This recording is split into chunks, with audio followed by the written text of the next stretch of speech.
نحمدہ ونصلی علی رسولہ الکریم، اما بعد فاعوذ باللہ من الشیطان الرجیم، بسم اللہ الرحمن الرحیم۔ قال اللہ تبارک و تعالی: والبدن جعلناها لکم من شعائر اللہ لکم فیہا خیر فاذکروا اسم اللہ علیہا صواف فَإِذَا وَجَبَتْ جُنُوبُهَا فَكُلُوا مِنْهَا وَأَطْعِمُوا الْقَانِعَ وَالْمُعْتَرَّ كَذَلِكَ سَخَّرْنَاهَا لَكُمْ لَعَلَّكُمْ تَشْكُرُونَ۔ وقال النبی صلی اللہ علیہ وسلم: كانت بنو اسرائیل تسوسهم الانبیاء كلما هلك نبی خلفه نبی آخر الا لا نبی بعدی سیکون خلفاء فیکثرون۔ صدق اللہ مولانا العظیم وصدق رسولہ النبی الکریم۔ معزز دوستو، یہ ذی الحج کا مبارک مہینہ اور اس کے ابتدائی 10 ایام جو انتہائی فضیلت والے ہیں گزر رہے ہیں۔ اس ماہ مبارکہ میں مسلمانوں کو ایک بڑی اجتماعیت قائم کرنے کا حکم دیا گیا ہے۔ دین اسلام کی تعلیمات میں انسانی زندگی کی اجتماعیت بڑی بنیادی حیثیت رکھتی ہے۔ اجتماع کے بغیر انسانی زندگی مجموعی طور پر ترقی نہیں کر سکتی۔ انسان کی فطرت کہ وہ اجتماع بنا کر رہتا ہے، سوسائٹی تشکیل دیتا ہے، افراد کی اجتماعیت کو آگے بڑھاتا ہے، یہ اس کا فطری تقاضا ہے۔ انبیاء علیہم السلام کی نبوت انسانوں کی فطرت کو ابھارنے اور اس کو صحیح راستے پر گامزن کرنے کے لیے آتی ہے۔ اسی لیے دین حنیفی میں انسانی اجتماعیت بنیادی حیثیت رکھتی ہے کہ انسان اپنی فطرت کے مطابق اپنے اجتماعی رخ کو صحیح طور پر آگے بڑھائے اور انفرادیت کے امراض سے نجات حاصل کرے۔ انسان اور حیوان میں بہت ہی بڑا بنیادی فرق یہی ہے کہ انسان اجتماعیت کا خوگر ہوتا ہے، جبکہ حیوان کے لیے لازمی اور ضروری نہیں کہ وہ اجتماع اور غول کی شکل میں رہے، اگرچہ اپنی جبلت کی بنیاد پر جانور بھی عام طور پر غول در غول اس کرۂ ارض پر بستے ہیں، لیکن اس اجتماعیت میں کوئی ڈسپلن، کوئی قانون، کوئی ضابطہ ایسا جو اس کی زندگی کے جملہ پہلوؤں کو منظم اور مربوط بنائے نہیں ہوتا۔ انسانیت کی یہ خوبی ہے کہ وہ اپنی اس اجتماعیت کو ایک درست رخ پر آگے بڑھانے کے لیے جدوجہد اور کوشش کرتا ہے۔ اس کی اسی جدوجہد کو کامیاب بنانے کے لیے انبیاء علیہم السلام ایک بڑا جامع، بڑا نپا تلا، بڑا مربوط نظام متعین کرتے ہیں۔ دین اسلام کے نظام میں جہاں نماز اجتماعی طور پر ہے، جہاں روزہ اجتماعی طور پر سوسائٹی میں رکھا جانا ہے،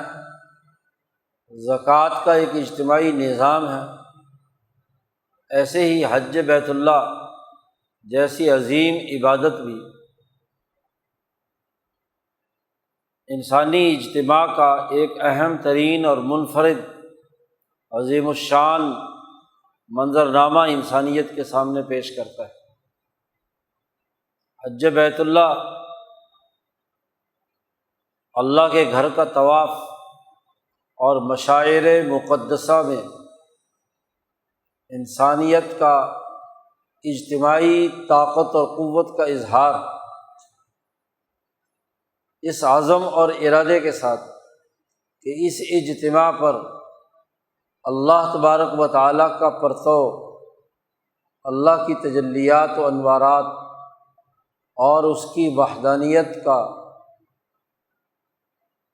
اور اس کے ساتھ وابستگی کا دل نشین پہلو ان انسانوں کے قلوب پر اترے۔ چنانچہ آج وہ مبارک دن ہے کہ عرفات کے میدان میں اس وقت حاجیوں کا عظیم الشان اجتماع ہو رہا ہے۔ سعودی عرب کے اعتبار سے یہ آج عرفہ کا دن ہے، ہمارا عرفہ کا دن کل شروع ہوگا، 9 ذی الحج۔ یہ اجتماعیت کا دن ہے، اسی لیے اس دن کے جو اعمال ہیں 9 ذی الحج کے، اس میں اللہ کی بڑائی، اللہ کی عظمت، تکبیرات تشریق کا سلسلہ، اور خاص طور پر حاجیوں کے ہاں اس کا ایسا اظہار جو پورے اس اجتماع پر حاوی ہو جائے، تو ایسی اللہ کی سربلندی کا ذکر اور اذکار کا سلسلہ شروع ہوتا ہے جو اس بات کا اعلان کرتا ہے کہ اس کائنات پر حکمرانی صرف اور صرف اللہ رب العزت کی ہے، اسی کا نظام جاری و ساری ہے، اسی کی حکمرانی ہے۔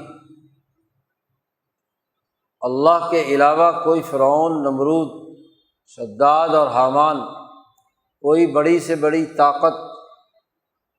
خدائی اختیارات کی مالک نہیں ہے۔ ہر قوم اپنے بنیادی نظریے کا ایک عالمی دن مناتی ہے، اجتماعی طور پر اس قومی دن کو منایا جاتا ہے۔ دین اسلام کی تعلیمات کا مرکزی اور محوری نقطہ حنیفیت ہے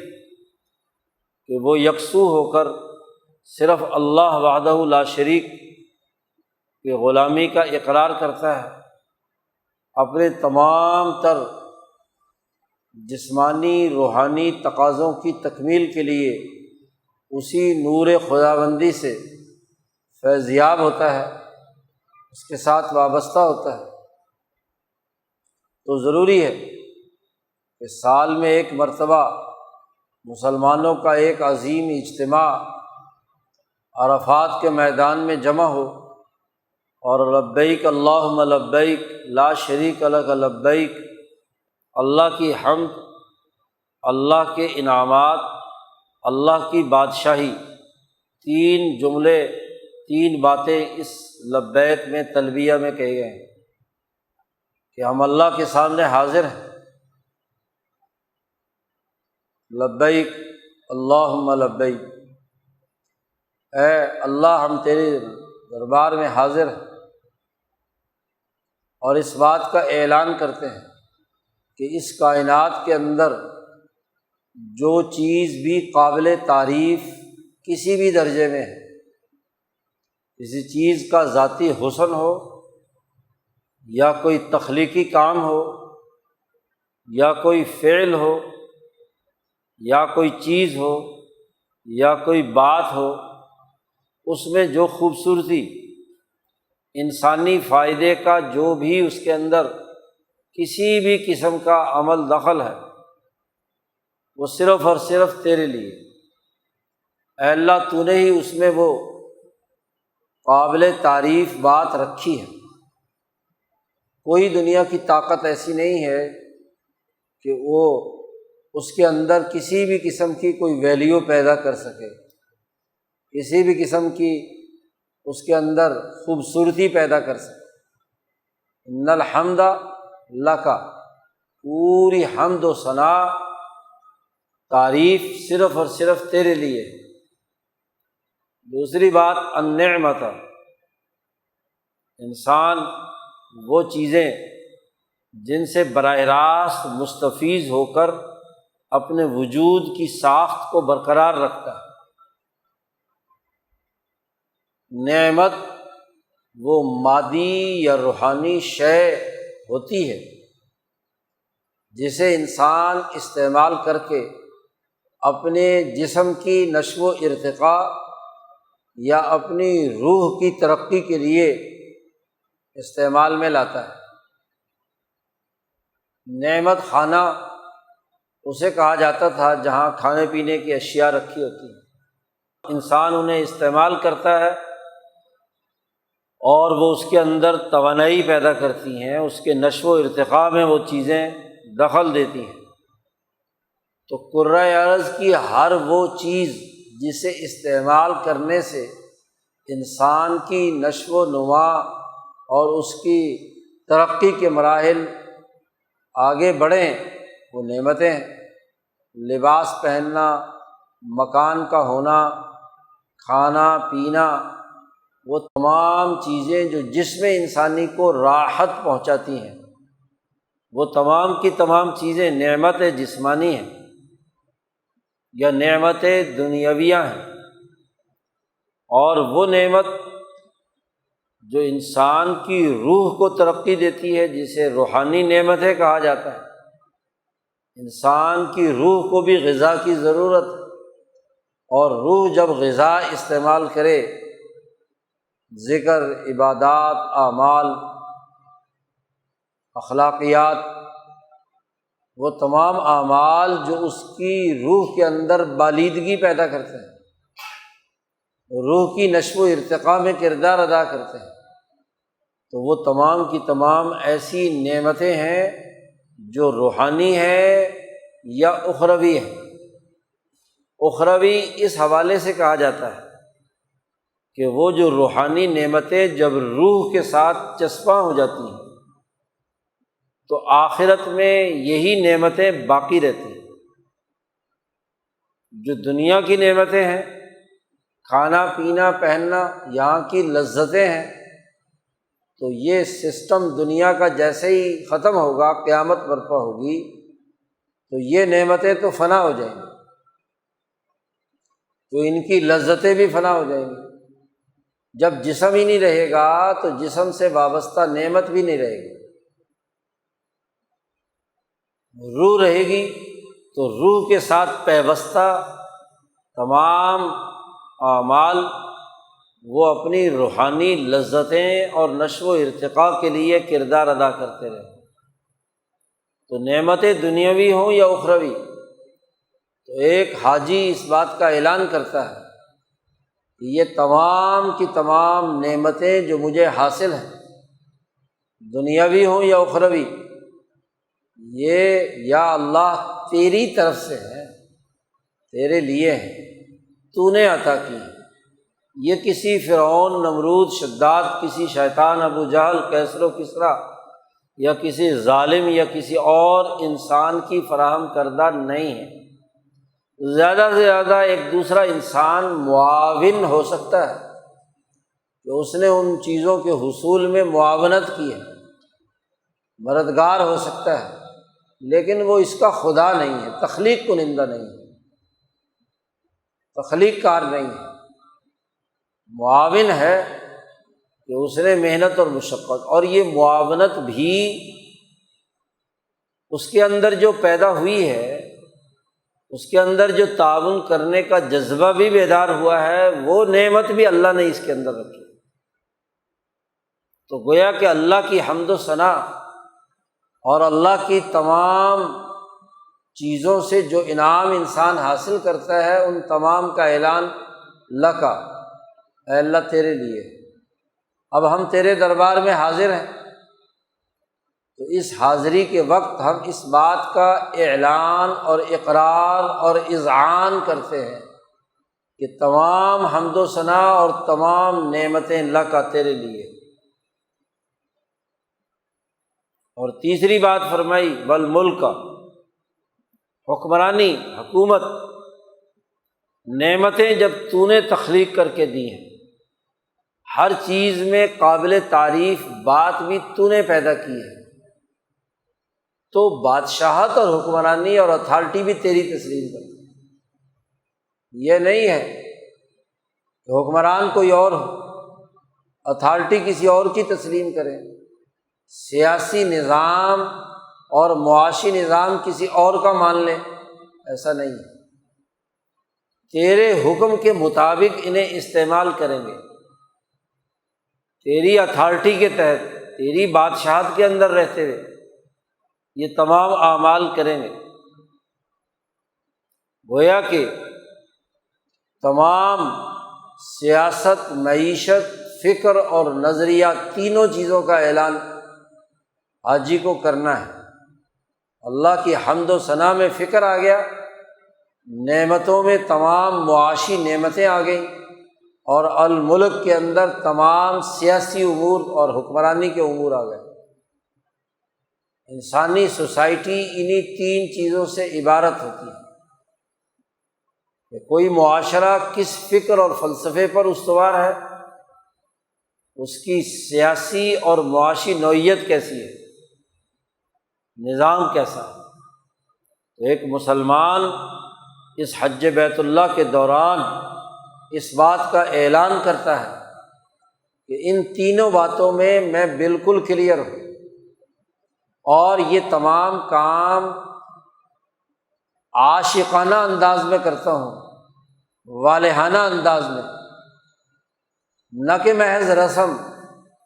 محض حلق سے اوپر۔ حج کی عبادت کا تعلق ارادہ قلبی سے ہے۔ حج کا لغوی معنی ہی ارادہ کرنا، قصد کرنا ہے۔ تو یہ ارادہ اور قصد جب تک دل سے نہ ہو تو ہوتا نہیں ہے۔ محض دماغ سے، محض زبان سے اقرار کر لینے کا نام ارادہ نہیں ہے، وہ تو زیادہ سے زیادہ ارادہ پڑھنا ہے یا ارادہ سوچنا ہے۔ سوچنے اور پڑھنے میں اور دل سے اقرار کرنے میں زمین آسمان کا فرق۔ دل سے ارادہ ہو اور پھر زبان سے اقرار ہو، دماغ سے سوچا، عقل سے سوچا، دل نے عزم اور ارادہ کیا اور زبان سے اس کا اقرار کیا، تینوں چیزیں ایک پیج پر ہوں تو یہ ارادہ ایک کاملہ کہلاتا ہے کہ تمام پہلو اس کے اندر آ گئے۔ تو یہ ارادے کا عظیم الشان مظہر، اور صرف ایک آدمی کا نہیں بلکہ وہ تمام لوگ جو وہاں پہنچ چکے ہیں۔ اسی لیے اس اجتماعی حج کی عبادت کا ایک امیر الحج کا ہونا ضروری ہے۔ رسول اللہ صلی اللہ علیہ وسلم نے مکہ فتح ہونے کے بعد امیر الحج بنا کر ابو بکر صدیق رضی اللہ تعالیٰ عنہ کو بھیجا کہ وہ یہ تمام اجتماعی اعمال کی نگرانی کریں گے اور ان تمام اعمال کو سر انجام دلوائیں گے۔ خطبہ حج بھی وہی پڑھیں گے۔ تو امیر الحج کا تقرر ضروری ہوتا ہے، ان اجتماعی امور کی نشاندہی کرتا ہے جو ایک مسلمان جماعت کے لیے لازمی اور ضروری ہے، جس میں عقائد و عبادات سے لے کر سیاسیات و معاشیات و اجتماعیات اور معاشرتیات تک تمام امور زیر بحث لائے جائیں اور اجتماع کی ضرورت کے مطابق اس پر گفتگو کی جائے۔ تو یہ اجتماعیت، عالمی اجتماعیت قائم کرنے کا مہینہ ہے اور حج کا مہینہ ہے۔ یعنی اس ماہ مبارک میں وہ لوگ جو تو حج کرنے کے لیے چلے گئے، انہیں تو اس مخصوص وقت میں یعنی 9 ذی الحج عرفہ کے دن میدان عرفات میں، اور پھر 10 ذی الحج کو یوم النحر قربانی کے دن میں، اور پھر بیت اللہ کا طواف جو فرض ہے، طواف افاضہ جسے کہتے ہیں، یہاں سے جانے کے بعد تو اس طواف کی پابندی کرنا، 7 چکر کاٹنا، اللہ کے لیے اس کی عظمت کا اقرار کرنا، یہ اعمال حاجی کے لیے ہے۔ لیکن دنیا بھر کے مسلمانوں سے کہا گیا ہے کہ ان کے پاس استطاعت نہیں ہے کہ وہ اس انسانیت کے سب سے پہلے گھر بیت اللہ الحرام کی طرف جا سکے، وسائل نہیں ہے، استطاعت نہیں ہے، تو مکان تو نہیں ہے، مقام بھی نہیں ہے۔ کسی بھی عمل کے لیے 3 چیزیں ضروری ہوتی ہیں: جگہ، وقت اور وہ عمل، اس کی جو عملی شکل اور نوعیت۔ زمان و مکان کے بعد اہمیت رکھتا ہے وہ عمل۔ ایک کامل عمل کے لیے تو تینوں چیزیں ضروری ہیں۔ حج بیت اللہ کے حوالے سے طواف بیت اللہ، عرفات کے میدان میں جانا، مزدلفہ میں رات گزارنا، پھر منی میں 3 دن ٹھہرنا اور طواف، فرض طواف ادا کرنا وغیرہ وغیرہ۔ لیکن جن لوگوں کے لیے وہ مکان یا مقام استطاعت نہ ہونے کی وجہ سے یا وہاں پہنچ نہ سکنے کی وجہ سے نہیں حاصل ہوا، تو زمان تو ہے، زمانہ ہے، ذی الحج کا مہینہ اور وقت، یہ تو آپ پر گزرے گا۔ اب جب زمانہ ہے، زمان ہے، اور آپ کسی نہ کسی مکان پر ہیں، اس مکان پر نہیں جس میں اجتماع ہونا ہے، اپنے اپنے گھر میں، اپنے اپنے شہر میں، اپنے اپنے علاقے میں، تو سپیس آپ کے پاس ہے اور ٹائم بھی ہے۔ وہ سپیس جو عرفات کی ہے وہ تو نہیں ہے، مکہ کی نہیں ہے، لیکن آپ کا اپنا شہر، آپ کا اپنا علاقہ ہے، تو یہاں کے اعمال بھی متعین کر دیے گئے کہ یہاں آپ کو 9 ذی الحج کی صبح فجر کی نماز کے بعد، ہر جماعت کی نماز کے بعد سے تکبیرات تشریق کہہ کر اللہ کی بڑائی کا اعلان کرنا ہے۔ اللہ اکبر، اللہ اکبر، لا الہ الا اللہ، واللہ اکبر، اللہ اکبر وللہ الحمد۔ اپنے اپنے مقام پر، اپنے اپنے زمان میں اللہ کی بڑائی کا اعلان کرنا۔ آپ چونکہ اللہ کے گھر پہ حاضر نہیں ہیں، یہاں بیٹھ کر لبیک تو نہیں کہہ سکتے کہ اے اللہ ہم تیرے پاس حاضر ہیں، اس کے دربار میں تو اس وقت موجود نہیں ہے، لیکن اللہ تو ہر جگہ ہے۔ اینما تولوا فثم وجہ اللہ، جدھر کا بھی تمہارا رخ ہو، مشرق ہو، مغرب ہو، شمال ہو، جنوب ہو، قرآن کہتا ہے وہاں تمہیں اللہ ملے گا۔ فثم وجہ اللہ، اس لیے یہاں تکبیر تشریق کہنے کا خاص طور پر حکم دیا کہ وہ اعلان کرے اس بات کا، اللہ اکبر، اللہ اکبر، اللہ بہت بڑا ہے، اللہ کے علاوہ کسی کی خدائی نہیں ہے، اور تمام حمد و ثنا اور نعمتیں اور تمام چیزیں اے اللہ تیرے لیے۔ تو ایک تو 5 دن ایام تشریق کے، جن میں اسے ہر فرض جماعت کے بعد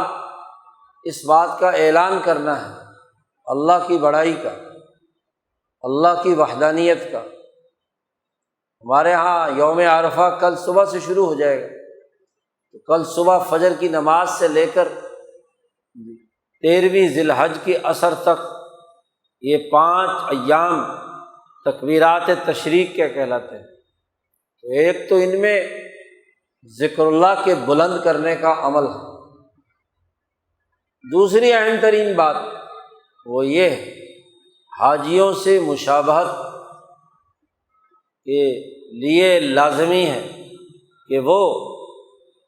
10 ذی الحج یوم النحر ہے، جو مینا میں قربانیاں کرنی ہے حاجیوں نے، تو ان کی اتباع میں، ابراہیم علیہ السلام اور اسماعیل علیہ السلام کی اتباع میں وہ قربانی کریں گے 3 دن تک کی اجازت ہے، 10ویں 11ویں اور 12ویں تک 3 دن تک جانور قربان کرنے کا عمل ان کے لیے ضروری ہے۔ حج بیت اللہ کے لیے جانے والے لوگ، اس اجتماع میں شرکت کرنے والے لوگ، ان کے لیے لازمی ہے، خاص طور پر انہیں جب اللہ کے دربار میں حاضری کا موقع ملتا ہے، جب انسان کسی مقدس دربار میں حاضری دیتا ہے تو کچھ نہ کچھ وہاں نذرانہ پیش کرتا ہے، تو اللہ کے دربار میں نذرانہ پیش کرنے کا حکم دیا گیا کہ جانور پیش کرے، ہدی جسے کہا جاتا ہے، قربانی کا جانور۔ تو وہ گویا کہ قربانی کا وہ جانور، کیوں کہ ایک بہت بڑا اجتماع ہو رہا ہے، اللہ کو روپے پیسے کی تو ضرورت نہیں ہے، اللہ کے ہاں اللہ کے دربار پہ اتنے سارے مہمان جمع ہو رہے ہیں اور انہوں نے 3 دن تک مسلسل کم از کم مینا میں ٹھہرنا ہے، تو ان کے کھانے پینے کا بھی تو کوئی بندوبست ہونا چاہیے، اجتماع کے کھانے کا۔ وہ سب ضیوف الرحمن ہیں، ضیوف اللہ ہے، اللہ کے لیے آئے ہیں، تو اللہ نے ان کے کھانے پینے کا بندوبست کیا کہ لوگ جو حج بیت اللہ کے لیے آئیں تو ہدی لے کر آئیں، قربانی کا جانور لے کر آئیں، تاکہ اس کے ذریعے سے اس اتنے بڑے اجتماع کے کھانے کا بندوبست ہو سکے۔ اس وقت بھی جتنے مینا میں 3 دن کا قیام کا کھانا دراصل اسی قربانی کے جانوروں سے ہی حکومت اس کا انتظام کرتی ہے، اسے پکانا، تقسیم کرنا وغیرہ وغیرہ، یہ اسی قربانی کے گوشت سے ہوتا ہے جو لوگ کرتے ہیں۔ اب 10 15 20 25 لاکھ حاجی جمع ہوں تو ان کا 3 وقت کا کھانا انہیں مہیا کرنا اور 3 دن تک، تو بہت بڑا خرچ، اس لیے لازمی قرار دیا گیا، روایت چلی آ رہی ہے، قرآن حکیم نے بھی اس کا ذکر کیا۔ اب چونکہ ایک بہت بڑے اجتماع کے لیے ایک اجتماعی کام کرنا ہے، اس کے کھانے کا بندوبست کرنا ہے، تو جب حج شاعر اللہ میں سے ہے، بیت اللہ اللہ کے شاعر میں سے ہے، وہاں پر جتنے اعمال ہیں وہ شاعر میں سے ہیں،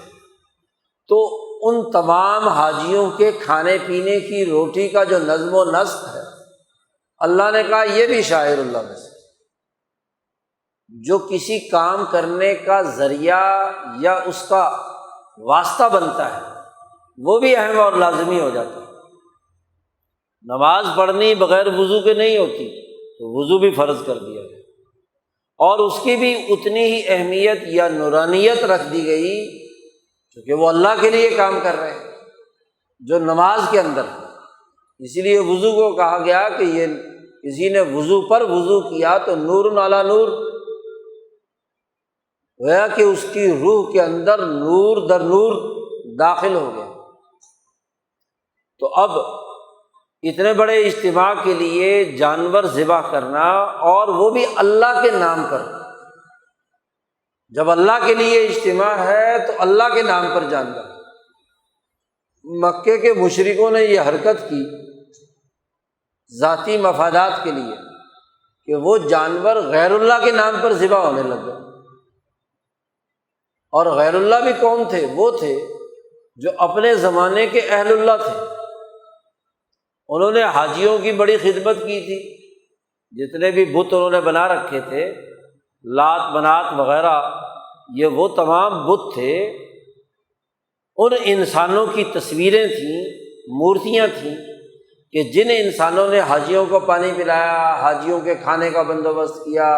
حاجیوں کو ٹھہرایا، تو اتنے خدمت گار تھے کہ لوگوں کے دلوں پر ان کا اثر تھا، ان کے انتقال کے بعد ان کے مرنے والے ان کے معتقدین نے ان کی یاد زندہ کرنے کے لیے ایک مورتی بنا لی۔ جانور تو اللہ کے لیے ذبح کرتے تھے، لیکن اس مورتی کو دیکھ کر اس آدمی کو یاد کر لیتے تھے۔ وہ دنیا سے گئے تو ان کے آنے والی نسل نے دیکھا کہ ہمارے باپ کا معمول تھا کہ وہ فلانی مورتی کے پاس جا کر تھوڑی دیر کھڑا ہو کر، تو اب انہیں کیا پتا کہ اس کے پیچھے اصل بات کیا ہے۔ انہوں نے سمجھا کہ وہ بندہ تو پتہ نہیں تھا کہ نہیں تھا، وہ مورتی اصل تھی، تو مورتی کے سامنے جھکنے لگے۔ اور پھر اس طرح کے بے جان پتھر لگا دیے جائیں، کوئی قبر بنا لی جائے، کوئی گنبد کھڑا کر لیا جائے، تو کوئی نہ کوئی ادھر سے متولی بن کر دھمکتا ہے، پتھر پر قبضہ کر کے اس کا چودھری ہو جاتا ہے۔ اب لوگ عقیدت میں اس کو نظر و نیاز دیتے، تو وہ نظر و نیاز جو ہے وہ متولی صاحب کی جیب میں جاتے۔ اس نے کہا یہ تو بڑا اچھا کاروبار ہے جی، خود ساختہ پتھر بھی جی اس طرح کھڑے کیے جانے لگے، اور لوگ جا جا کر وہاں نظر و نیاز پیش کرتے، جیسا کہ آج کل جاہل لوگ قبروں کے اوپر کرتے ہیں، اور بغیر کسی اس کے ویسے ہی قبر بنا کر کیا کوئی متولی بن کر مجاور بن کر بیٹھ جاتا ہے، تو مال و دولت کمانے کا طریقہ اختیار کر لیا۔ تو یہ شرک اور کفر داخل ہو گئے۔ اس شرک اور کفر کو رد کر کے ان کے نام پر ذبیحہ ہوتا، ذبح کرنے والا ذبح کر کے چلا جاتا، تو متولی صاحب جو ہے اس کو آگے اپنے استعمال میں لاتے، جو اس نظم و نسق مظاہر کرنے والا تھا۔ تو یہ شرک اور کفر کی حالت جب پیدا ہوئی تو اللہ تبارک و تعالیٰ نے نبی اکرم صلی اللہ علیہ وسلم کے ذریعے سے اس بات کو واضح کر دیا کہ یہ ایسا شرک ہے جو معاف نہیں کیا جائے۔ ان اللہ لا یغفر ان یشرک بہ ویغفر ما دون ذلک، اللہ اس شرک کو کبھی معاف نہیں کرے، کیونکہ یہ اجتماعیت شکن بات ہے۔ انسانوں کی ایک ٹولی لات کے دربار میں کھڑی ہے، ایک منات کے دربار میں کھڑی ہے، ایک اور کسی پتھر کے ہاں کھڑی ہوئی ہے، تو ٹکڑیاں بٹ گئی، ان کی وحدت ختم ہو گئی۔ اللہ وحدہ لا شریک کو مانتی تھی تو ساری ایک تھی،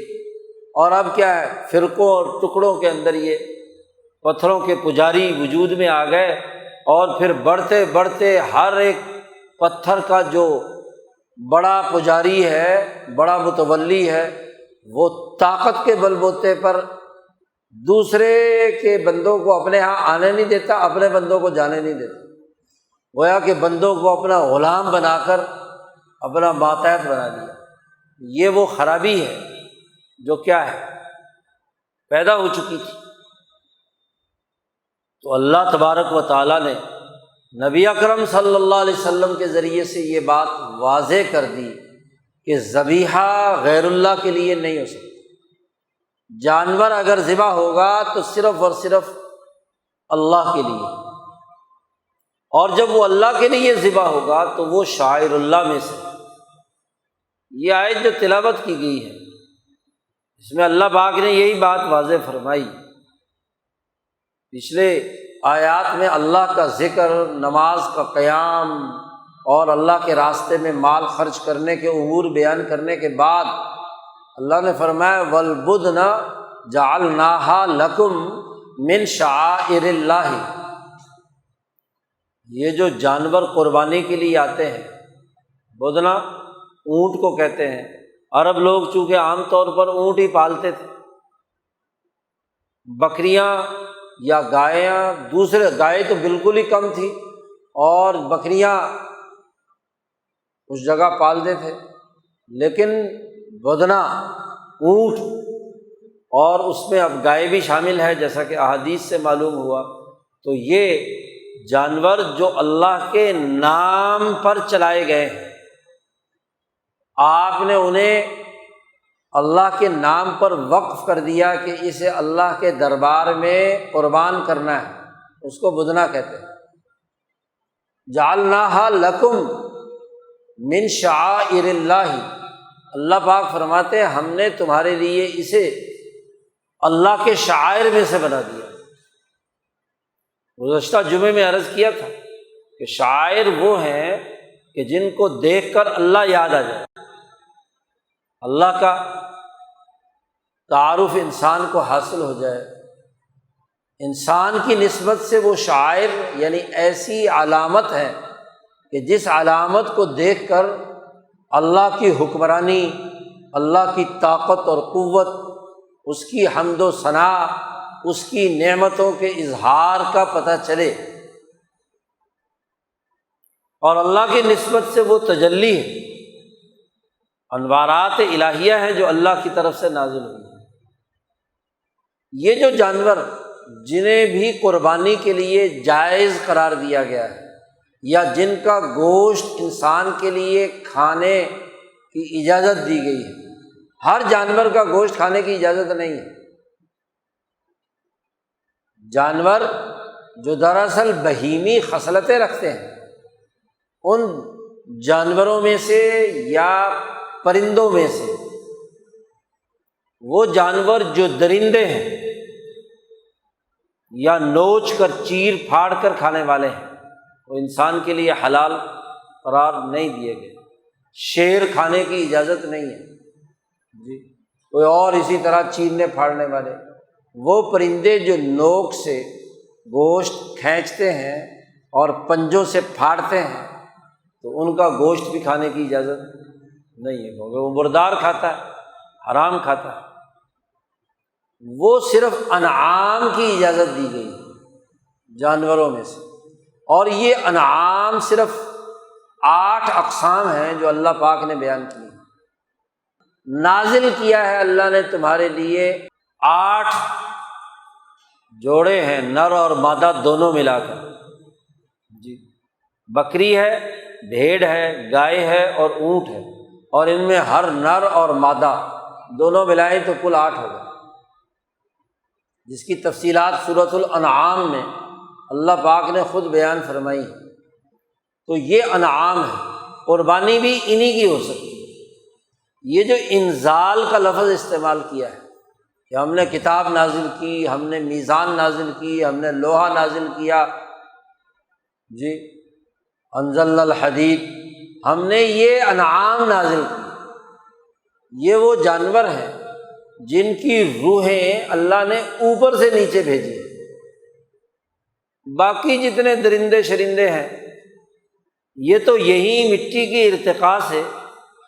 حیوانیت کی انتہائی اس بدتر شکل میں ہے کہ جو نقصان پہنچانے والے، ضرر پہنچانے والے، لیکن یہ 8 جانور جو ہیں انتہائی شریف، انسان کی خدمت گار ہے، انسان ان پر سواری کرتا ہے، ان کا دودھ پیتا ہے، ان کا گوشت کھاتا ہے۔ قرآن نے دوسری جگہ پر کہا کہ تم ان کی اون سے، ان کے بالوں سے، ان کے اس سے خیمے اور گھر بناتے ہو، فلاں فلاں فلاں کام کرتے ہو، بھیڑ کی کھال سے لباس بناتے ہو وغیرہ وغیرہ۔ انسانیت کے لیے یہ ارتفاق پیدا کرنے کا ذریعہ ہے، سہولتیں پیدا کرنے کا ذریعہ ہے۔ قربانی صرف ان کی جائز ہے۔ اب کتنا بڑا المیہ کہ جس خدا نے ان کی روح کے اندر انسانیت کے لیے ایک نعمت خاص طور پر رکھی تھی، ان کے گوشت کی اور دودھ کی ساخت ایسی بنائی تھی جو جسم انسانی کے لیے توانائی اور طاقت اور قوت کا باعث ہے، بنایا اسے اللہ نے، اور اسے کسی پتھر، کسی بت، کسی غیر اللہ کے نام پر ذبح کیا جائے، اس سے بڑا جرم اور کیا ہوگا، ناشکری اور اس سے بڑھ کر کیا ہوگی۔ اس لیے جب ایک انسان اپنے دل سے عزم کرتا ہے کہ یہ جو انعام اللہ نے مجھے دیا تھا میری نعمت کے لیے، اے اللہ یہ جانور تیرے نام پر، تیرے راستے میں، تیرے اجتماعی نظم و نسق کے لیے خرچ کرنے پر تیار ہوں۔ اللہ کے دین کے غلبے کی نیت سے وہ اسے خرچ کرتا ہے، تو اس میں ایک ایسی تجلی داخل ہو جاتی ہے قربانی کے جانور میں جو من شعائر اللہ، یعنی جانور کو بھی شاعر اللہ قرار دیا۔ مسجد بنائی اللہ کے لیے تو اللہ کے نام کا نور مسجد کی در و دیوار کے اندر سرایت کر گیا، اس لیے وہ شاعر اللہ میں سے۔ تو جب زمان و مکان دونوں شاعر اللہ میں سے ہو سکتے ہیں، اور اسی طرح جانور جب ان کو اللہ کے نام سے وقف کر دیا، اللہ کے لیے قربان کرنے کا عزم اور ارادہ کر لیا، تو جانور بھی شاعر اللہ میں سے۔ جعلناہا لکم، ہم نے تمہارے لیے بنایا ہے من شعائر اللہ، اللہ کے شاعر میں سے۔ یوں تو شاعر بہت سارے ہیں، ان تمام شاعر میں سے ایک شاعر یہ بھی ہے۔ اس لیے اس زمانے میں لوگ جب ہدی لے کر چلتے تھے بیت اللہ الحرام کی طرف، تو بیت اللہ الحرام کی طرف اس سفر میں وہ باقاعدہ اشعار کر کے خون تھوڑا سا نکالتے اور اس کی کوہان پہ لگا دیتے یا بکری کی گردن پر لگا دیتے۔ یہ اس بات کی علامت تھی کہ یہ جانور اللہ کے گھر کا جانور ہے، کوئی انسان اس کو اوپر نہ تو حملہ کرے گا، نہ اس کو اب کاٹ کر اپنے ذاتی مقاصد اور گوشت خوری کے لیے استعمال کرے گا، اور اگر کہیں راستے میں ادھر ادھر گم ہو جائے تو وہ حرم کا جانور، اللہ کی شاعر والا جانور ہے، اس کو حرم تک پہنچا دے۔ یہ بھی لازمی اور ضروری تھی۔ تو ایک علامت ایک شاعر میں سے، تو یہ جانور بھی شاعر اللہ میں سے ہو گیا۔ اور یہ جانور جب شاعر اللہ میں سے ہو گیا تو اسے جب منی میں ذبح کیا جائے گا، مخصوص ان 3 دنوں میں حج کے شاعر میں سے ہوگا، اس کی بھی عظمت اور اس کا احترام ہے۔ اسی لیے جاہلیت کے زمانے میں جب وہ یہ اللہ کے لیے جانور لے کر گھر سے نکلتے تھے، دور دراز کا سفر ہے، اونٹ ہے، ہاں جی، گائے بیل ہے یا بکری ہے، تو اس کا بڑا احترام ہوتا تھا، اس کے اوپر سوار نہیں ہوتے تھے جی، اس کا ادب کرتے تھے۔ یہ شاعر میں سے ہے، یہ تو اللہ کی نیاز ہے، اللہ کی نظر کرنا ہے، اس کا تو احترام کرنا لازمی اور ضروری ہے۔ ایسے ہی ایک بوڑھا بیچارہ تھکا ہارا جانور لے کر آ رہا ہے، چلا جا نہیں رہا اور اس جانور پر سوار بھی نہیں ہو رہا۔ رسول اللہ صلی اللہ علیہ وسلم کی نظر پڑی تو آپ صلی اللہ علیہ وسلم نے فرمایا، وہ بوڑھے تو اس کے اوپر چڑھ کیوں نہیں جاتا؟ اس نے کہا یہ تو بے ادبی ہے۔ حضور نے فرمایا قرآن میں کہا ہے کہ اس کو اللہ نے تمہارے لیے خیر بنایا ہے، جعلناہا لکم من شعائر اللہ لکم فیہا خیر، تمہارے لیے اس شاعر اللہ میں خیر ہی خیر ہے۔ تو اب شر کی حالت میں پیدل چل رہا ہے، چلا جاتا نہیں ہے، تو بھائی خیر کے اندر اس پر سواری بھی ہے، اس کا دودھ پینا بھی ہے، اس کو اللہ کے نام پر ذبح کرنا بھی ہے، اور ذبح کرنے کے بعد اس کا گوشت بھی تو کھانا ہے۔ اب ادب کا تقاضا تو پھر یہ ہونا چاہیے کہ ذبیحے کے بعد کچھ نہ کھایا جائے، تو اس کو گل سڑ کر جانوروں کے کھانے کے لیے چھوڑ دینا ہے۔ تو وہ انتہا ہے ادب اور عقیدت کی کہ جو چیز اللہ کے دربار میں حاضری دی جا رہی ہے اس کو اتنے اونچے درجے کا شاعر سمجھ لیا کہ اب اس کے اوپر چڑھ نہیں سکتے۔ تو رسول اللہ صلی اللہ علیہ وسلم نے بتلایا کہ شاعر ہے جی، لیکن اس شاعر تمہارے فائدے کے لیے، لکم فیہا خیر، تمہارے لیے اس میں خیر ہے، بھلائی ہے، اجتماعی مفاد کے لیے ہے، اس لیے اس کے اوپر سواری بھی کر سکتا ہے اگر مجبوری ہے، مشکل ہے، ٹھیک ہے، ادب کے طور پر اور کوئی سواری ہے تو ٹھیک، آنے جانے کے لیے رکھی ہوئی ہے، کیونکہ قربانی تو وہاں ذبح ہو جائے گی، تو واپسی کا سفر بھی تو ہے، تو اس میں بھی تو کوئی نہ کوئی سواری چاہیے ہوتی تھی اس زمانے میں۔ تو اس میں انسانیت کے لیے خیر اور بھلائی کی بات رکھی، لکم فیہا خیر۔ اب جب یہ شاعر وہاں پہنچ جائے تو پھر وہ جو مقررہ طریقہ کار جو رسول اللہ صلی اللہ علیہ وسلم نے متعین فرمایا، اس میں واضح طور پر اللہ نے کہا کہ اس پر اللہ کا نام لے کر اسے ذبح کرو، فاذکروا اسم اللہ علیہا صواف۔ جی، ذبح کرنا، نحر کرنا، یہ کیا ہے؟ صواف کہتے ہیں جانور زیادہ سے زیادہ ذبح کرتے تھے تو ایک صف بندی، لمبی صف بنا لیتے تھے، جیسے خود رسول اللہ صلی اللہ علیہ وسلم نے 100 اونٹ ذبح کیے تھے اس حج کے موقع پر، جو آپ صلی اللہ علیہ وسلم نے ایک اپنا حج فرمایا تھا۔ 100 اونٹ اپنی طرف سے اور اپنی امت کی طرف سے، 50 اونٹ اس طرف صف بنا کر کھڑے کر لیے اور 50 اونٹ اس طرف کھڑے کر لیے۔ اس کا طریقہ کار عربوں کا یہ تھا کہ ہر اونٹ کا ایک پاؤں رسی سے باندھ دیا جاتا تھا، 3 پاؤں پر وہ اونٹ کھڑا ہوتا تھا، اور چونکہ گردن سامنے نکلی ہوئی ہے، حلق کی پوری رگ منہ سے لے کر سینے تک سامنے ہے، تو دونوں طرف ایک دوسرے کے آمنے سامنے جانور کھڑے ہو گئے، اور نبی اکرم صلی اللہ علیہ وسلم کے پاس 2 تلواریں بڑی تیز،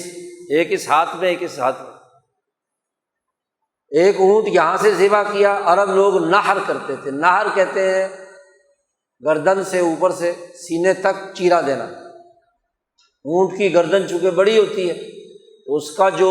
ذبیحے کا صحیح طریقہ ہے وہ نحر ہے، اور دوسرا ذبیحہ جسے عام طور پر ذبیحہ سینے سے گلا کاٹنا، چھری پھیرنا، یہ ہے گائے کے لیے اور بکری کے لیے۔ الٹا کرنا درست نہیں ہے کہ اونٹ پر چھری پھیری جائے سیدھے، اور گائے یا بیل کو کیا ہے نحر کیا جائے۔ اس کا نحر کرنا مشکل بھی ہے اور جانور کے لیے انتہائی تکلیف دہ بھی ہے، کیونکہ اس کے سامنے جو پوری کھال لٹکی ہوئی ہوتی ہے اس کو ایک ہی وار سے سیدھا نہیں کاٹا جا سکتا، اس کے کاٹنے میں بڑی دقت بھی ہے اور جانور کو بھی اذیت اور تکلیف، جبکہ اونٹ کی گردن کا وہ حصہ جس میں نالی آ رہی ہے وہ بہت ہی کیا ہے نرم اور سیدھا ہوتا ہے، بس ایک ہی وار کرنے سے رگ کٹتی چلی جاتی ہے اور اونٹ گر جاتا ہے۔ تو دونوں میں یعنی نہر بھی ہے تو صواف کہا، سیدھا صف بندی۔ بعض مفسرین نے کہا اس کا مراد ہے ذبیحہ۔ بہرحال جانور کو اللہ کے نام پر ذبح کرنا ہے، اللہ کے نام پر۔ آپ نے عزم اور ارادہ کیا تھا قلب سے اس جانور کو اللہ کے نام پر قربان کرنے کا، اور اب آپ نے عملاً جب اللہ کا نام لے کر ذبح کیا تو یہ اللہ کے نام کی نورانیت اس جانور کے گوشت کے ہر حصے کے اندر وہ روشنی اور نور پہنچ گئی۔ اس کی روح جب پرواز ہوئی تو وہ پاکیزہ تھی، اور اس ذبیحے کی وجہ سے کہ اللہ کے نام پر ذبیحہ ہوا ہے تو اس گوشت کی تمام غلط اجزاء جسم کے اندر جو گندا خون ہے وہ اس نہر کے نتیجے میں حلق کے راستے سے واپس نکل گیا، اب گوشت پاک صاف ہو گیا۔ اونٹ کا، گائے کا، بکری کا۔ اس لیے قربانی کے گوشت کی بھی اپنی ایک عظمت ہے کہ یہ شاعر اللہ میں سے وہ جانور جس نے اپنی جان اللہ کے لیے قربان کی ہے، اس لیے وہ باعث برکت ہے گوشت۔ کیونکہ جب قربانی کی عظمت نہیں رہی تو گوشت کی عظمت بھی نہیں رہی۔ یہ سب سے زیادہ برکت والا گوشت ہے، اور بزرگوں کے بہت سے واقعات ہیں کہ وہ اس گوشت کی حفاظت کرتے۔ اب اللہ پاک نے کہا کہ جب فَإِذَا وَجَبَتْ جُنُوبُهَا، جب اونٹ ذبح کیا جاتا ہے اور 3 ٹانگوں پہ کھڑا تھا، جیسے ہی نہر ہوا،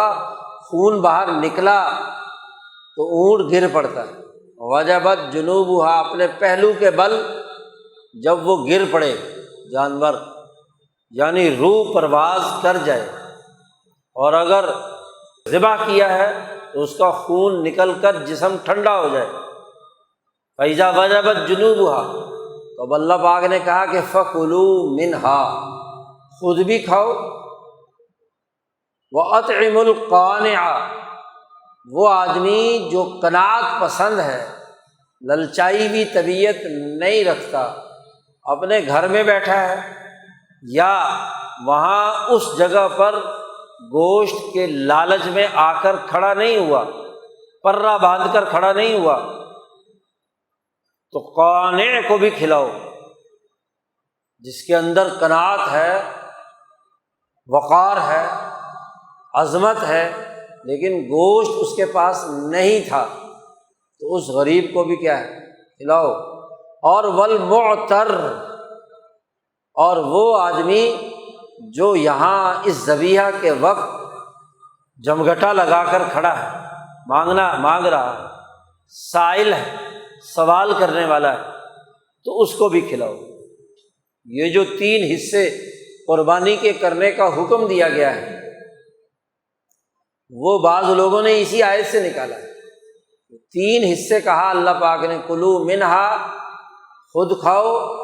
قانع، جو دیگر رشتہ دار اور قریبی لوگ ہیں، ظاہر ہے کہ وہ آپ کے ہاں نہیں آئے تو ان تک پہنچا دو، اور والمعتر،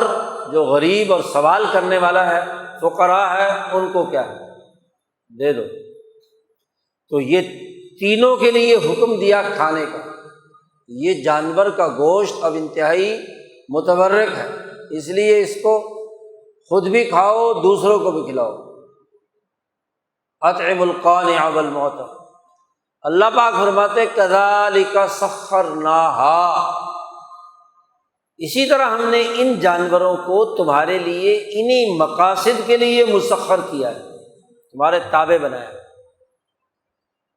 کہ تم انہیں اللہ کے نام پر قربان کرنے کے لیے شاعر اللہ میں سے بنا لو، پھر خود بھی کھاؤ، دوسروں کو بھی کھلاؤ، تاکہ تمہاری تمام ضروریات پوری ہوں۔ اور یہ اس لیے ہم نے مسخر کیا ہے تاکہ تم شکر ادا کرو، اللہ کے انعامات، اللہ کی جو نعمت تمہیں ملی ہے اس کا شکریہ ادا کرو، لعلکم تشکرون، اللہ کے شکر گزار بندے بنو۔ اب دیکھیے اس آیت مبارکہ میں بڑی بنیادی بات واضح کر دی گئی کہ یہ قربانی کا جانور یہ شعائر اللہ میں سے ہے، اس لیے اسی کو ذبح کیا جائے۔ آج کل جو ایک بہت بڑا فتنہ پیدا ہو چکا ہے وہ یہ کہ جی جانور ضرور ذبح کرنے ہیں، پیسے اللہ کے راستے میں دے دیے جائے اتنے کسی غریب کو، کسی مسکین کو، اس کے قاعدے اور ضابطے تو اللہ دوسری جگہ بیان کر رہا ہے۔ یہاں ان مخصوص ایام میں، 3 دنوں میں، اس زمان میں جانور کو اللہ کے نام پر خریدنا اس دن کے لیے، اس کو الگ شعائر اللہ میں سے شمار کیا۔ یہ شعائر میں سے اس دن صرف اور صرف اللہ کی قربت اور اللہ کی رضا جانور کو قربان کرنے سے، اور جو صاحب نصاب ہے اس پر لازمی اور واجب ہے کہ وہ قربانی کرے۔ صاحب نصاب قربانی کے بقدر پیسے اللہ کے راستے میں دے تو اس سے قربانی ادا نہیں ہوگی۔ سونا چاندی اور زیورات یا پیسہ، روپیہ پیسہ، ان کو شاعر اللہ میں سے نہیں کہا گیا، جانور کو شاعر اللہ میں سے کہا گیا کہ ہم نے ان جانوروں کو تمہارے لیے شاعر بنایا ہے۔ اور شاعر وہ ہوتا ہے جو اجتماعی عمل کی صورت میں، اس لیے تمام امت مسلمہ کو ان 3 دنوں میں اپنے اپنی جگہوں پر قربانی کرنی ہے، گویا کہ اس کا بھی ایک اجتماعی مظہر ہونا ضروری ہے۔ گویا کہ اس بات کا اعلان ہے کہ یہ دین حنیفی یا ابراہیمی سنت کی ادائیگی کے لیے اجتماعی طور پر ایک کردار ادا کر رہا ہے۔ اب یہ دن آتے ہیں تو پوری امت مسلمہ اور مسلمان ممالک میں قربانی کے جانوروں کی خرید و فروخت، ان کے ذبیحے سے متعلق امور، وہ اس بات کا اعلان کرتی ہیں کہ ہم ابراہیم علیہ السلام کے اس ملت کے پیروکار ہیں۔ تو شاعر میں سے روپیہ پیسہ تو باقی 362 دنوں میں آپ خرچ کرتے رہو، کس نے منع کیا؟ روز ایک جانور کی قربانی کے پیسے دے دیا کرو، 362 دن بہت ہے، لیکن ان دنوں میں جانور قربان کرنا ہے ہر اس آدمی کو جو نصاب کا مالک ہے، قربانی واجب ہے جس پر، اور نصاب کے حوالے سے بھی یہ مسئلہ بالکل واضح اور دو ٹوک طور پر ذہنوں میں رہنا چاہیے۔ آج کل اس میں بھی بڑا مغالطہ ہمارے کچھ مذہبی رہنما پیدا کرنے کی کوشش کرتے ہیں، جی نصاب کے حوالے سے شک و شبہ پیدا کرتے ہیں۔ دیکھیے بڑی بنیادی سی بات یہ ہے کہ رسول اللہ صلی اللہ علیہ وسلم کے زمانے میں سونا اور چاندی دونوں ہی کا نصاب تھا۔ سونے اور چاندی کا نصاب دونوں برابر تھے، 200 درہم چاندی اور 20 مثقال سونا، دونوں کا مارکیٹ ریٹ ایک ہی تھا، دونوں سے سکے ڈھالے جاتے تھے، زر بنتا تھا۔ حکومتیں جہاں جہاں کی بھی ہیں وہ سونے کا سکہ بھی ڈھالتی تھی ٹکسالیں، اور چاندی کا سکہ بھی ڈالتی تھی۔ درہم وہ سکہ تھا جو چاندی کا بنا ہوا ہے، دینار وہ سکہ تھا جو سونے کا بنا ہوا ہے۔ تو دینار اور درہم دونوں سکے اور دونوں کی قیمت برابر نبی اکرم صلی اللہ علیہ وسلم نے مقرر کی۔ 7.5 تولے سونا اور 52.5 تولہ چاندی، دونوں کا ایک ہی ریٹ تھا، اسی سے چیزوں کی خرید و فروخت اور لین دین برابر کی ہوتی تھی۔ اور زر جب سے تخلیق ہوا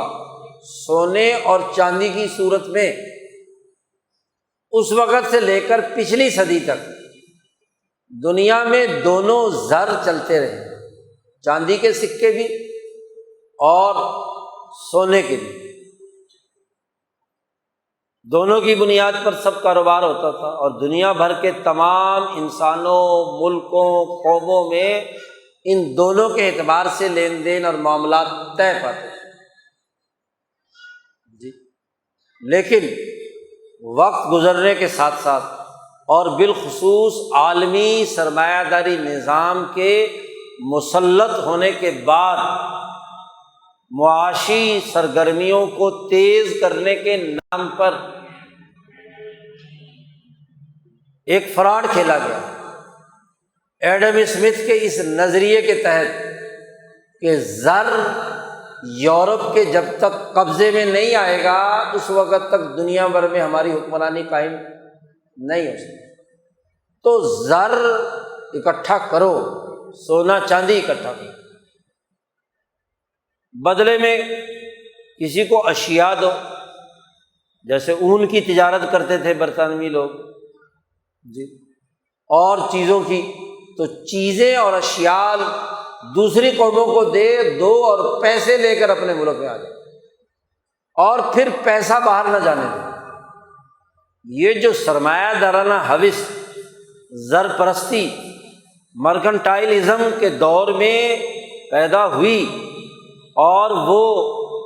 ترقی کر کے ہوس سرمایہ داری نظام صنعتی دور کے اندر داخل ہو گئی، تو اب عالمی لین دین میں جب آپ دوسرے کو کوئی چیز دے کر زر لے رہے ہیں تو کہیں نہ کہیں تو آپ کو بھی زر دینا پڑے گا نا۔ تو سرمایہ داروں نے سر جوڑا کہ کہ اس زر کو روکنے کا طریقہ کیا ہے۔ جب دنیا بھر پر تسلط ہو گیا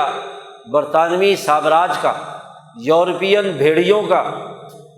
تو انہوں نے اس زر کو کنٹرول کرنے اور اپنے ہی ملک میں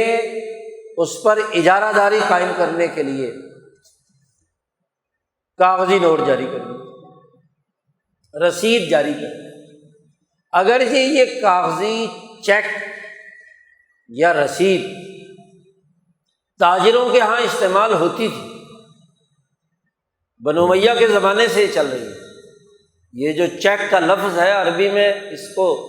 سق کہتے ہیں، صاد کے ساتھ، اور یہ ایجاد کیا تھا بنو امیہ نے، جی دوسرے تیسرے حکمران میں۔ وجہ یہ تھی، ایک تاجر بیٹھا ہوا ہے مثلاً بغداد میں، ایک کوفہ میں، ایک بصرہ میں، تاجر مال لے کر جاتا تھا کوفہ بصرہ، تو اب وہ خریداری کے لیے سونا چاندی جو دینار ہیں وہ اگر بورے بھر کر ساتھ لے جائے تو راستے میں تو چوروں ڈاکوؤں سے خطرہ، چرا لیں۔ اور دوسرا یہ کہ اتنا مال ایک شہر سے نکلا دوسرے شہر میں گیا، وہاں کا تاجر یہاں بغداد میں خریدنے کے لیے آیا تو وہ بھی بورے بھر کر یہاں لائے۔ تو حکومتی نظم و نسق کے تحت تاجروں کے اپنے نیٹ ورک میں ایک چیک لکھا جانا قرار پایا کہ یہاں کا تاجر جس نے مال بیچا تھا مثلاً کوفہ میں، اور وہاں اس کا ایک ایجنٹ، اس کی اسامی بیٹھی ہوئی ہے، وہ وہاں خرید و فروخت اور کاروبار کو نگرانی کر رہا ہے، یا اس تاجر سے اس تاجر کے کاروبار ہے، تو وہ رسید لکھ دیتا تھا کہ بھائی اتنے پیسے جتنے بورے اس کو وہاں لے جانے ہوتے تھے وہ وہاں تاجر کے پاس آ گئے، اس نے کہا اتنے بورے مجھے وصول ہو گئے ہیں، آپ اپنے پاس سے اس تاجر کو وہاں پیسے چاہیے تو وہاں دے دینا۔ تو یہ ایک رسید ہوتی تھی، ایک چیک ہوتا تھا، وہ مورے شورے اس پر لگتی تھی سرکاری طور پر، گویا کہ ایک دستاویز ہوتی تھی، اور وہ لا کر یہاں پر دوسرے شہر میں دے دیتا تھا، یہاں اس نے اپنا کام کیا، پھر یہ رسید لکھ کر وہاں دے دیتا تھا۔ اس طرح کا یہ سلسلہ بنو امیہ کے زمانے میں تبادلہ اشیاء میں استعمال ہوتا تھا۔ یہی رسید بڑھتے اب ایسی رسید سرمایہ داری نظام نے بنائی کہ زر کا لین دین ختم کرو اور سونے چاندی کا، اس پر تو اپنا قبضہ جما لو۔ وہاں تو تھا تجارتی عمل کو سہولت دینے کے لیے، کبھی کسی حکمران کے خیال میں بھی یہ بات نہیں آئی کہ بصرے کا گورنر یا بغداد کا گورنر جو ہے سونے چاندی پہ خود قبضہ کر لے، سب کو رسیدیں بنا کر دے دے۔ یہ شاطرانہ تجویز جو ہے یورپین بھیڑیوں کے دماغ میں پیدا ہوئی۔ بہانہ تو کیا گیا وہی کہ جی اتنی چیزیں سونا چاندی کیری کرنا مشکل ہے تو چلو جی نوٹ جاری کر دو، لیکن آہستہ آہستہ دنیا کے خزانے پر قبضہ کر کے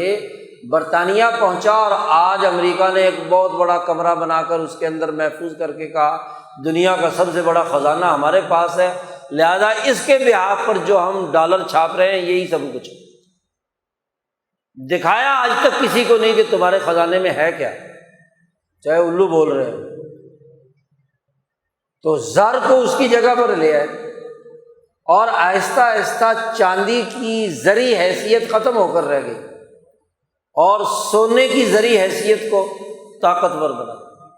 بس سونا جس کے پاس ہے اس کے مطابق ہی کام ہو۔ اس لیے دنیا میں ہنگامی حالت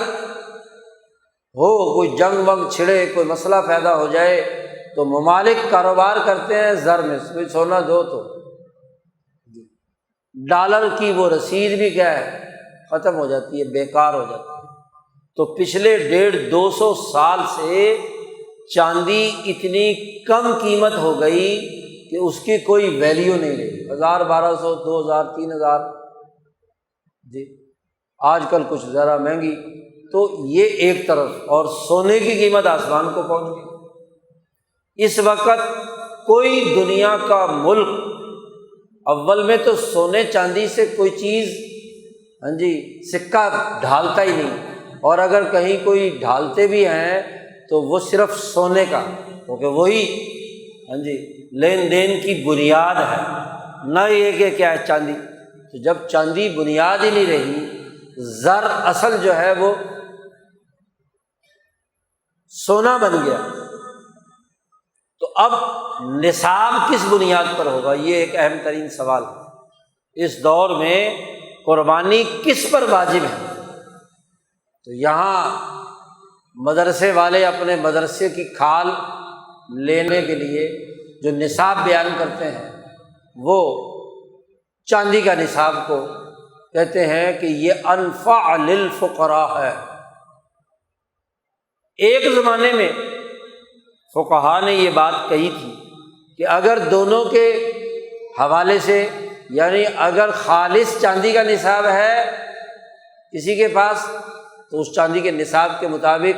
قربانی واجب ہے، جیسا کہ رسول اللہ صلی اللہ علیہ وسلم نے فرمایا ہے۔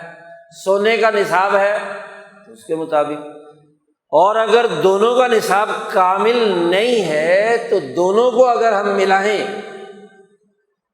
اور سامان تجارت اور کوئی چیزیں ایسی ہیں جو انسان کی ملکیت میں ہیں، تو ان تمام کا مجموعی حساب لگایا جائے، تو اس وقت انہوں نے کہا کہ جی چاندی کا نصاب، بلکہ یہ طے ہوا تھا کہ جو کم درجے کا ہے وہ انفع للفقراء ہونے کی وجہ سے فقیروں کو فائدہ پہنچانے کے نقطۂ نظر سے اسے اختیار کیا جائے۔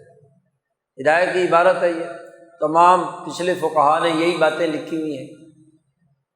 لیکن اب تو عرف بدل گیا، جس عرف کے اندر چاندی اتنی بے قیمت ہو گئی کہ اس کی بنیاد پر جو نصاب بنایا جاتا ہے اس کی وجہ سے ایک انسان مالدار ڈکلیئر نہیں ہوتا، بلکہ زکوٰۃ اور قربانی کا گوشت لینے کے قابل ہوتا ہے۔ اب 40-50 ہزار روپیہ کسی آدمی کے پاس پیسے ہوں تو آپ کہتے جی قربانی واجب ہے، کیونکہ چاندی کا نصاب کو معاملہ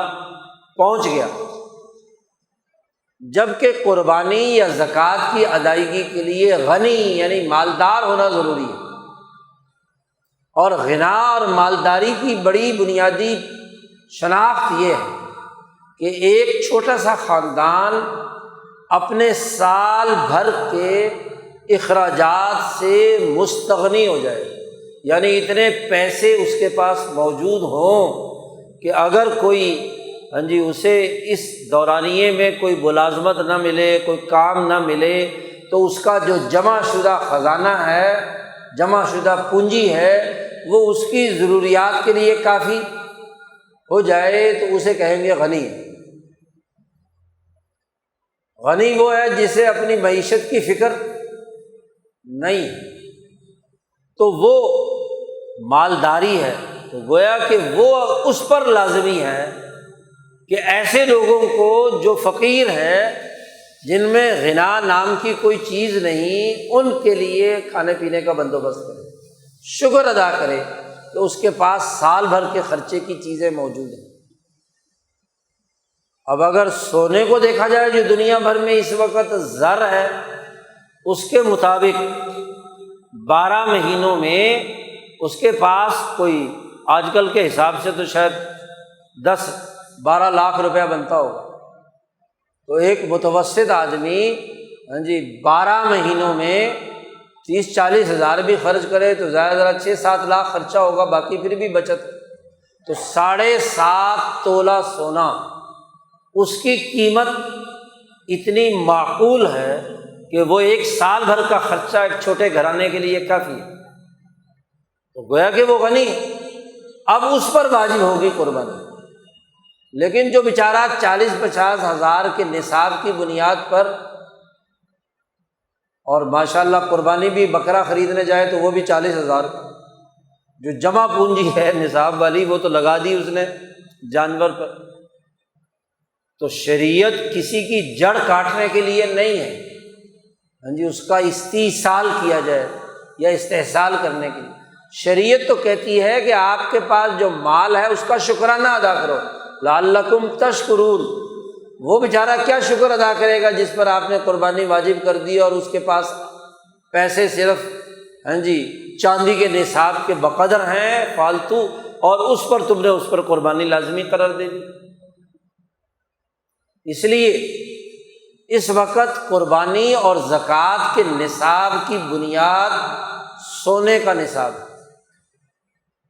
چاندی کا نصاب صرف ان لوگوں کے لیے ہے جن کے پاس 200 درہم کے بقدر چاندی فزیکلی موجود ہو، زیور کی صورت میں ہو، ڈلی کی صورت میں ہو، چاندی اس کے پاس موجود ہے تو اب وہ صاحب نصاب ہے۔ چونکہ حدیث یا نص جو ہے اسے تو تبدیل نہیں کر سکتا کوئی عرف۔ آپ کہیں گے جی زر تو یہاں بھی نہیں ہے، لیکن چونکہ حضور صلی اللہ علیہ وسلم نے فرما دیا کہ جس کے پاس اتنی چاندی ہے وہ صاحب نصاب ہے۔ ہاں اگر کسی آدمی نے اتنی چاندی جمع کر رکھی ہے تو اصل چاندی کے نصاب کے برقرار رہنے کی وجہ سے اس پر قربانی ہوگی، لیکن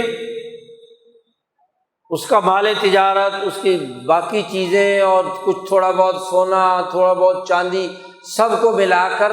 چاندی کے نصاب کے ساتھ جوڑنا، یہ بات صحیح اور درست نہیں ہے۔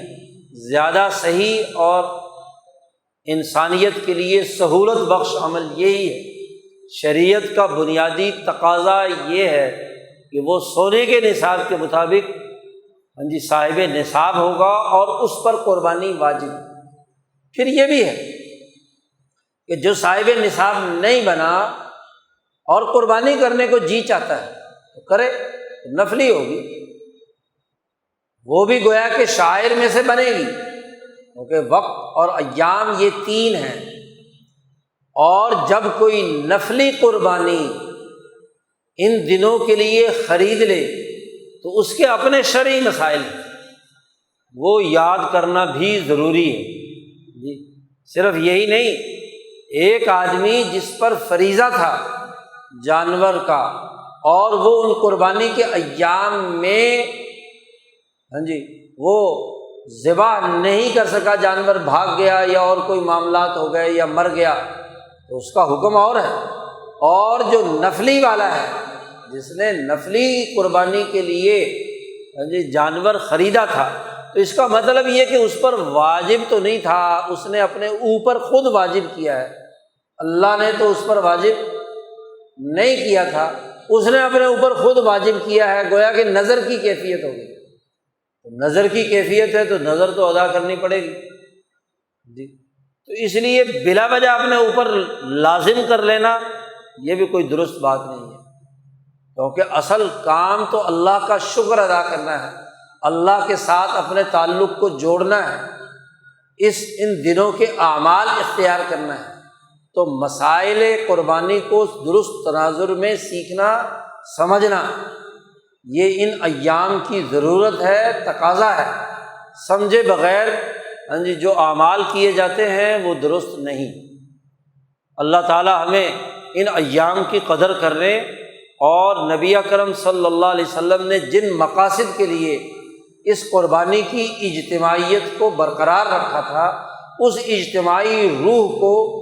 انسانیت کی ترقی کے پہلوؤں کو، اس کے لیے اجتماعی نظام کو درست ارتفاقات پر قائم کرنے کی جدوجہد کو اختیار کرنے کی اللہ پاک ہمیں توفیق عطا فرمائے۔ وآخر دعوانا ان الحمد للہ رب العالمین۔